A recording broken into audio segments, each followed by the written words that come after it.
और चीन में कोरोना वायरस के नए केसेस की तादाद सिंगल डिजिट में आ चुकी है। मरीजों की बड़ी तादाद सेहतयाब होकर घरों को रवाना हो गई।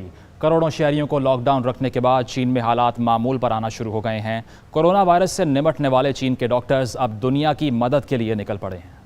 चीन ने कोरोना वायरस को काबू कर लिया। चीन भर में कोरोना के नए मुतासरीन की तादाद सिंगल डिजिट में आ गई। मुल्क भर में सिर्फ 8 नए केसेस सामने आए हैं। 8 नए केसेस में से 5 वुहान शहर से हैं, जो कोरोना वायरस का घर था, जबकि बाकी 3 केसेस बैरून मुल्क से वापस आने वाले अफराद के हैं। जुमे को 64,111 मरीज सेहतयाब होकर अस्पतालों से घरों को रवाना हो गए। चीन में कोरोना पर काबू पाने के लिए नाफिज की गई कई पाबंदियां अब भी बरकरार हैं, ताहम हालात तेजी से मामूल पर आ रहे हैं। मार्केटों में खरीदार नजर आ रहे हैं, जबकि सनती पैदावार भी शुरू हो गई है। वुहान के अस्पतालों ने कोरोना पर काबू पाने के बाद मुकम्मल मेडिकल सर्विसेज बहाल कर दी हैं और दीगर अमराज का इलाज भी शुरू कर दिया गया है। चीन के डॉक्टर कोरोना पर काबू पाने के लिए अपने तजुर्बात वीडियो लिंक्स के जरिए अमरीकी और यूरोपीय डॉक्टर्स के साथ शेयर कर रहे हैं। चीन के 9 डॉक्टर्स पर मुश्तमिल टीम इटली को मदद देने पहुंच गई है, जिनके साथ 31 टन मेडिकल सामान भी है। चीन के डॉक्टर्स की एक टीम बगदाद में इराक की मदद के लिए पहुंच गई है। आलमी इदारा सेहत ने कोरोना वायरस से निपटने के लिए चीन के तजुर्बे से फायदा उठाने पर जोर दिया है और चीन के डॉक्टर्स की सलाहियतों पर भरपूर एतमाद का इजहार किया है।